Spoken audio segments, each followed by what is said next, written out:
Hello, Gene Schwimmer here, and welcome to me. Today I have a special little treat.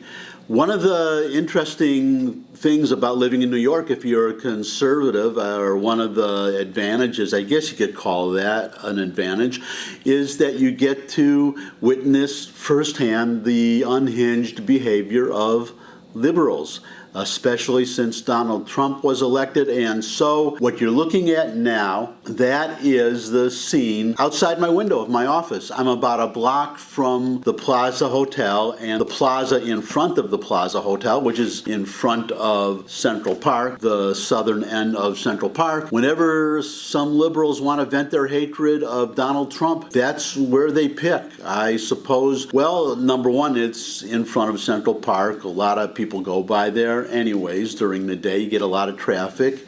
It's a nice open plaza, and by coincidence, Donald Trump once owned the Plaza Hotel that you're seeing in the background there. So there they are out there demonstrating, and if you look carefully, unfortunately my zoom lens on my camera is not very zoomy. It's the only camera I have, the only lens I have, but you'll see a little doll there in the middle with a little bit of blonde hair there. That's Donald Trump inflatable rat. You sometimes see them, maybe, I don't know if you see them outside of New York, but in New York, when unions want to demonstrate against or they want to picket some business, they have this big old inflatable rat that they put in front of a business to let everybody know that they're on strike. If you're so dense that you can't tell from the people walking up and down with picket signs that it's a union strike. Somebody has apparently made a Donald Trump inflatable rat. That's what you're looking at. As for the subject of the demonstration,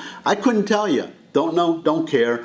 There are so many demonstrations, so many ventings against Donald Trump in this city. You really need a program to keep track of them all, especially if you're a conservative and you don't care. So, well, yeah, as I said, I have no idea what it's about. Don't care to find out. Maybe I'll read about it later. Maybe you will. But just thought I would let you see that. One of the joys of living in New York.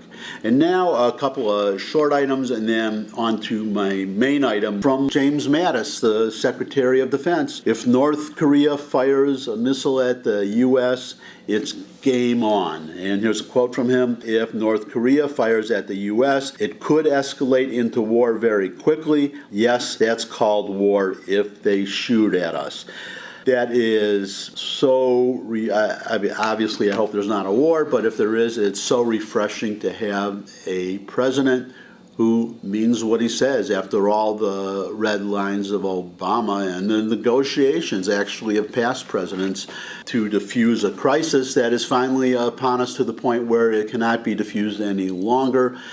Thank God Hillary Clinton is not president of the United States right now. I shudder to think of who would be Secretary of Defense today if Hillary Clinton were president. I don't even want to think about that. I'm just glad she's not president. Hope you are too. So that's that item. Now what I want to get to is this is, let's see what we got here. Yeah, okay, this it's just a little point of interest. We all heard, well, here's a quote from Donald Trump when the North Koreans started escalating their rhetoric. And he said, North Korea best not make any more threats to the United States. They will be met with fire and fury like the world has never seen. A lot of liberals, perhaps the same ones that are out there demonstrating with their inflatable Trump rat, were very distraught. Of course, they always are distraught. The personal is politics, the politics is the personal.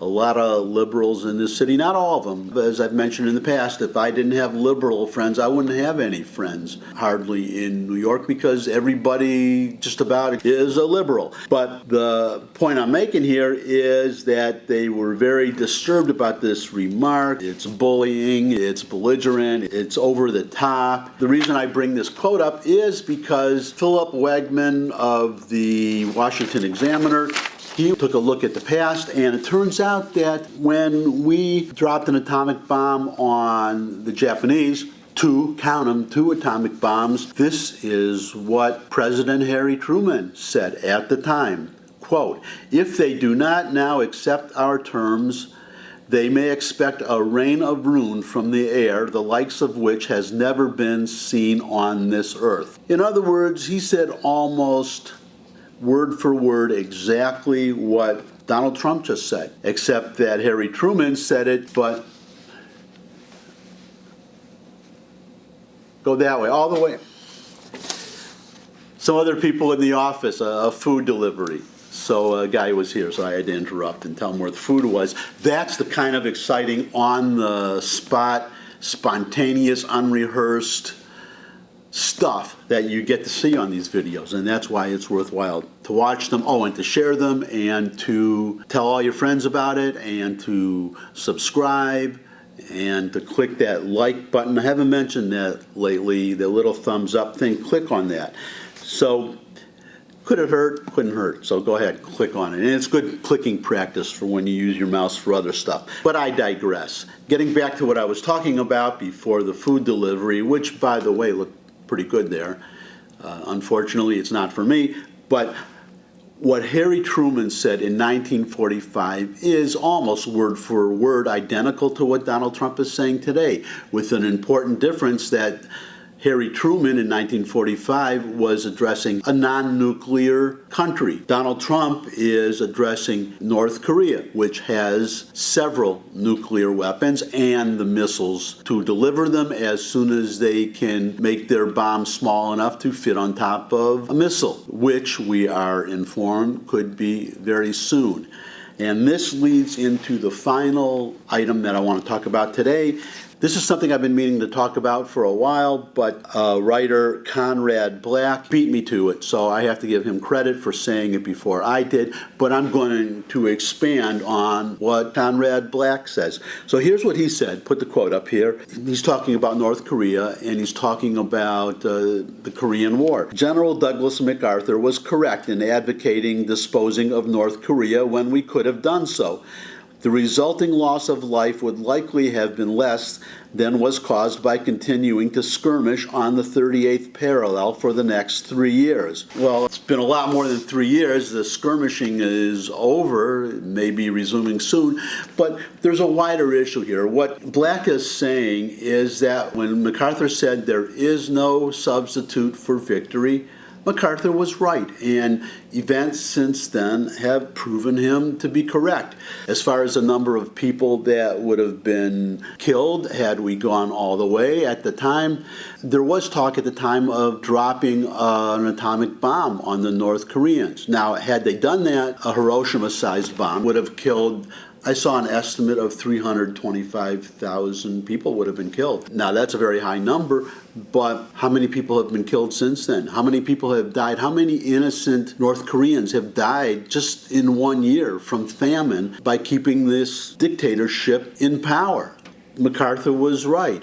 And the problem is, well, there are two problems here. So the first problem is that by not being willing to cause a lot of deaths quickly, you end up causing a lot more deaths over a longer period of time. It's what Sherman said during the Civil War. War has to be brutal because it provides the incentive or the disincentive to go to war again, the people that are on the wrong end of the war. He said it should be short, it should be brutal, and he was right. But what is even more important, Harry Truman and the Korean War, this was something new in that up to that point, the United States had always fought a war to win. This was the first time that we didn't. We stopped short, we declared an armistice, and that was, I think, the last time that we really won an overwhelming victory, which was surprising coming from Truman, but maybe it's because he was picking up on the tail end of what Roosevelt had done. Now this just occurs to me that I think of it, if Harry Truman had been president all through World War II, maybe he would have agreed to an armistice with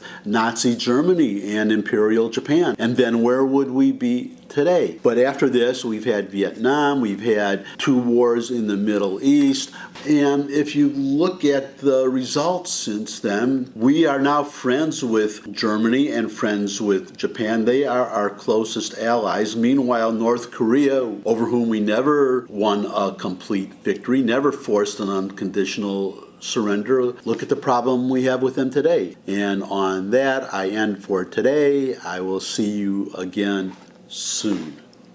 You got a plan, darling? I always got a plan. They don't ever work, but I always got one.